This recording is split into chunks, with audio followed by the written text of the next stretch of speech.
Well, here we are. If you're seeing this video, it means I finally did it. I finally decided to make another game review. Now, as I recall, I did volunteer to review a game, but I seem to have forgotten what it is. Care to remind me what it was I was reviewing again?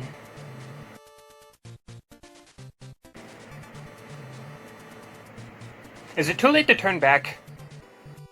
This, ladies and gentlemen, is Haunted Castle, a Castlevania arcade game.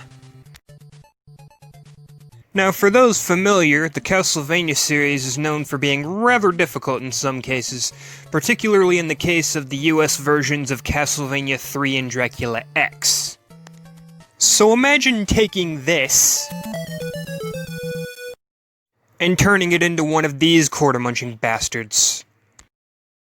The only thing that would be worse is if Ghosts and Goblins was an arcade game. Oh wait. Oh well, that whole having quarters thing is overrated anyway. Here, you can have them. Now all jokes aside, while Castlevania games can be hard, some of them are also fairly balanced for the most part, so that being said, maybe this won't be so bad.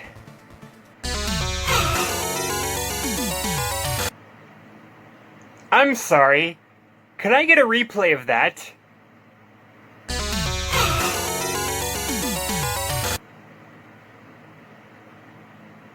Did you see how much damage I took from that skeleton bone? God damn! This is gonna be fun! And in addition to the heavy damage output, you have 1 life and 3 continues, and once you run out, that's it, that's all she wrote, your sorry ass is heading back to the title screen for a do-over. Hallelujah! Holy shit! Yeah, I think I've played about enough video games for one lifetime. Yeah, I'm gonna have to find a new hobby. Get a wife, maybe have some kids. Now you can use your continues to refill or extend your health bar, but that also means that dying even once sends you back to the title screen.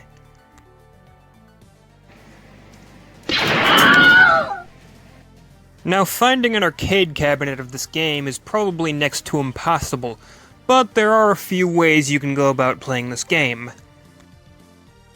Now before, your only options were to either use a MAME emulator or import the PS2 version. However, more recently the game has been released on all the major consoles via Arcade Archives, and was even included in Arcade Classics Anniversary Collection, though the Arcade Archives version is probably your best bet. And that's the version I played, and the one I'll primarily be covering in this video. Now right out the gate you can see this version includes the American, European, and Japanese versions of the game, all varying in some small way or another. The American version, of course, being the hardest, since, as mentioned before, enemies do way too much fucking damage. In addition, falling into pits also causes you to lose a life. Then there's the European version, where enemies do significantly less damage, but falling into a pit still causes you to lose a life. And finally, there's the Japanese version, which is the easiest, because enemies do the same amount of damage as in the European version, and falling into pits no longer causes you to lose a life, instead sending you back to the last checkpoint. Japan really do be giving us the hardest versions of every game, though. Well, except Super Mario Bros. 2, but in retrospect, they probably should have kept that one to themselves. Ugh. And if having access to the Japanese version wasn't enough, this version of the game also lets you lower the difficulty and damage output, and best of all, you have an option for infinite fucking continues. Thank fuck. You see why I said this version was your best bet? These features make the game 100 times more playable. Holy shit.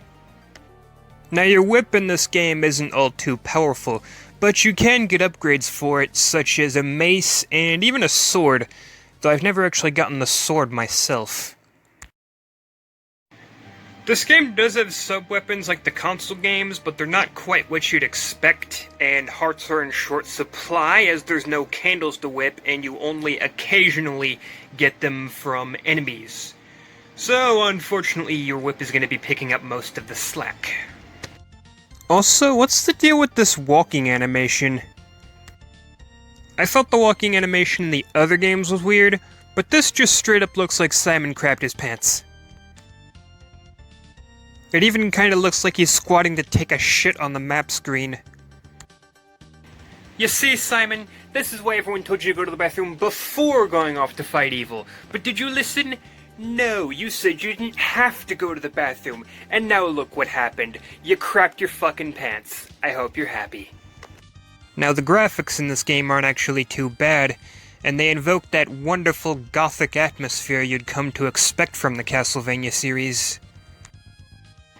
There's just something about the atmosphere in these games that makes me feel things, man. It makes me feel things.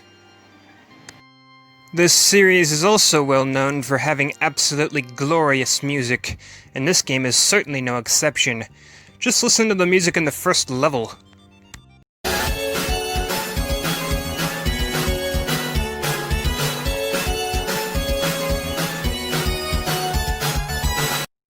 And how about the music when you're crossing the bridge? God damn.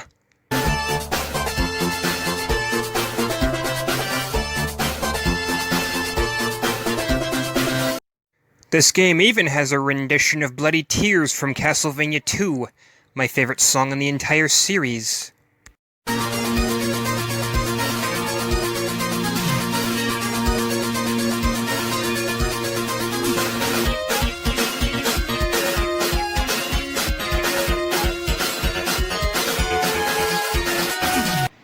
Music to my earholes. Now, this game doesn't have much in the way of a story, just an opening and ending cutscene, like in most games at the time. In the intro cutscene, Simon and his newlywed wife Serena are going for a stroll when suddenly Dracula comes along and kidnaps her. So basically Dracula's like, "Hey Simon, my wife's dead, can I borrow yours?" And then Simon has to go on a quest to whoop Dracula's ass and get his girl back. What a story. Come to think of it, this game's intro actually reminds me a lot of the one in Ghosts and Goblins. God, that's the second time I've brought up that game in this video. Now, surprisingly, the bosses in this game aren't really that difficult, at least compared to some of the other games in the series. Even Dracula's kind of a pushover compared to some of his other incarnations. Now, this game isn't actually all too long. It only takes about 45 minutes, give or take, to complete all 6 levels. The levels themselves aren't too long either. The big issue is the amount of shit they throw at you. But as long as you can persevere through all the madness, cross the world's longest bridge, and beat one of the easiest Dracula bosses in existence, you're good to go. Simon finally gets his wife back, and they watch as Dracula's castle crumbles into nothingness. And that's it, you've beaten Haunted Castle. Congratulations, this story is happy end. I did it? I did it? I beat Haunted Castle and finished the review. Victory!